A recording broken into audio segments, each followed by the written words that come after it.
Do virtual assistants need resumes? This is a great question, and it's one that I get frequently. So this week we are going to tackle the nitty-gritty of resumes for virtual assistants.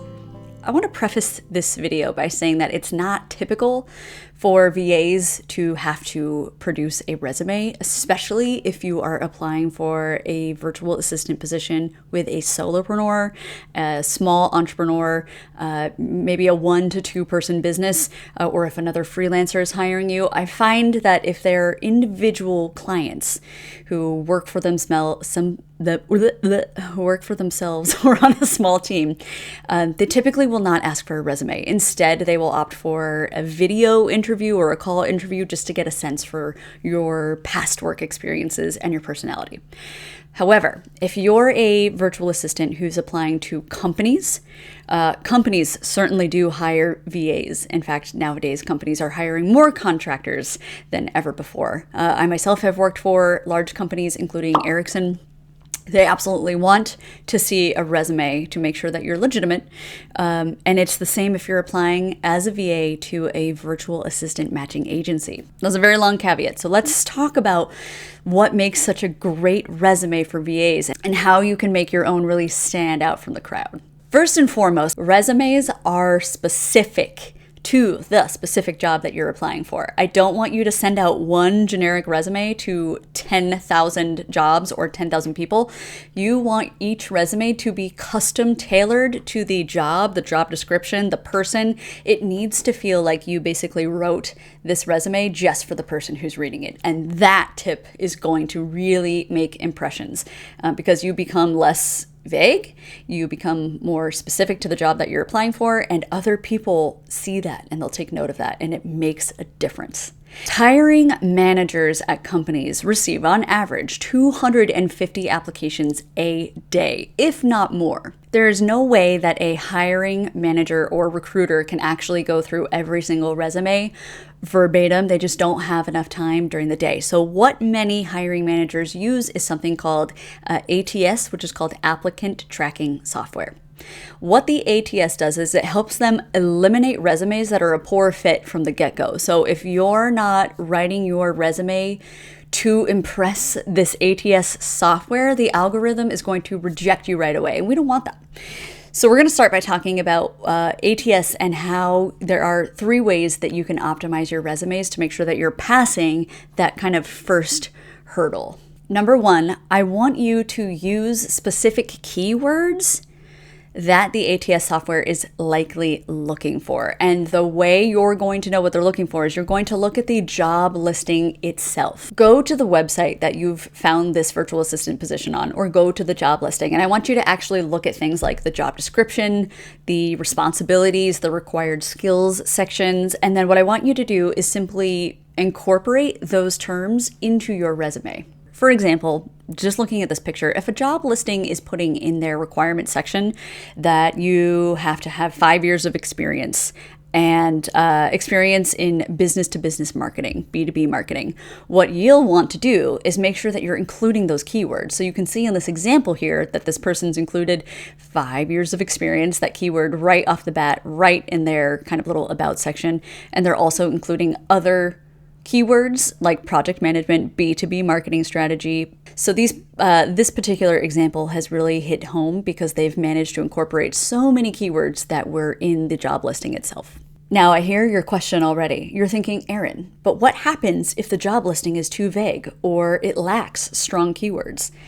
In that case, I want you to go to the company's website or the company's LinkedIn page or any of their socials, and I want you to try to find certain keywords and see if you can actually pull out specific words or keywords or phrases that they use that are repeated throughout their website or throughout social media. It could be about their company's culture or the qualities of what they look for in their employees. I want you to do your best to try to incorporate the keywords that you see used within the business website itself, because that signals to me like these are important qualities and keywords that they look for in their own applicants. Quick tip number 2 is I want you to really think about the qualities that people look for in remote workers. Basically, I want you to be able to package and word your most impressive achievements while working online that makes it obvious how productive and awesome you are while you work remotely. Some key phrases that you might want to include that show that you're a capable and productive person who works online by themselves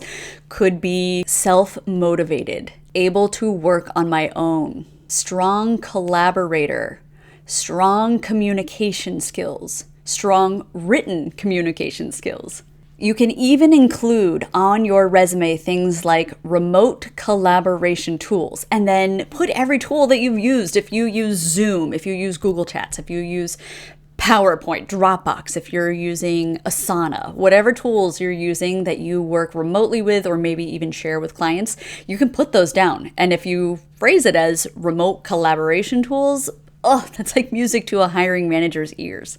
And tip number 3 is I want you to give your resume a boost with action verbs. Action verbs are words or phrases that clearly communicate your specific skill set to a potential employer.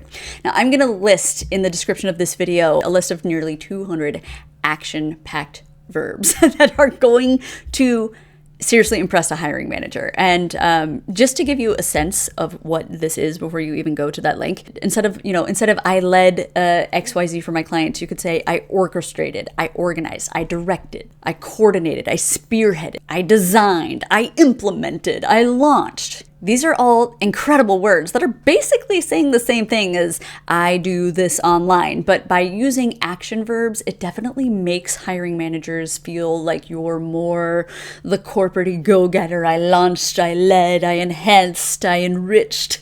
I mean, it just sounds so much better. So you're empowering your resume through some of those action verbs. Next, I want to take a look at a good resume versus a bad resume. Now, in this example, we have a couple standout references for what makes something so bad. So first and foremost, using an unprofessional email address.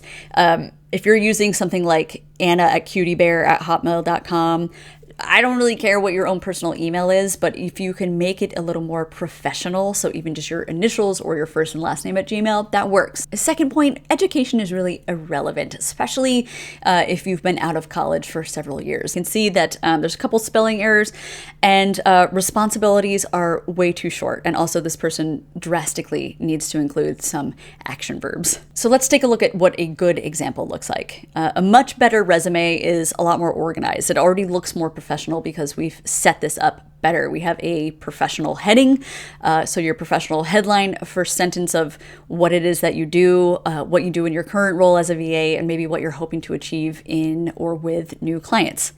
Second, you want to go right into your key skills and experience. So definitely bold your experience or your best top 2 to 3 skills that you, or your niche skills that you are providing as a VA, and underneath that use bullet points. So make it very clear. Always assume, by the way, if you pass the ATS, the Applicant Tracking Software, that the hiring manager or CEO or recruiter, whoever's looking at your resume, always assume that they have 20 seconds or less, because if they're truly getting 200 resumes, they're not going to read everything word for word. So what we want to do is make it easy to read. We're going to use bold and the key points that you want this person to pay attention to, and then we're going to do bullet points so that they can just skim and get a sense for your resume.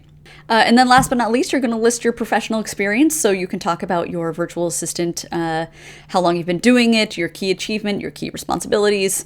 And my favorite thing to include on resumes is this phrase, references available upon request.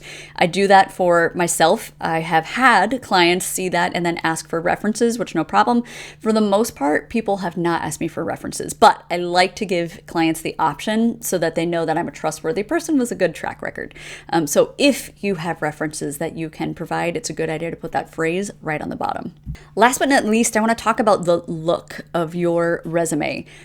You can certainly do a resume just like in that example picture that we saw where it's just on Word. Also, I want to point out that there are websites like Canva, which for limited number of templates, but templates nonetheless, they have lots of free templates that you can look at for resumes and really mix that up and make it your own. At this point of the video, if you're feeling a little nervous or overwhelmed, I just want to reassure you that that's totally natural. Resumes are not quite standard in the virtual assistant industry nowadays. It's okay to feel a little uncertain.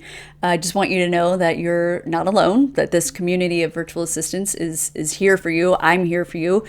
So if you have any questions about what should or shouldn't be included, you can certainly send me a message, and I'll do my best to look at that for you and give you my 2 cents.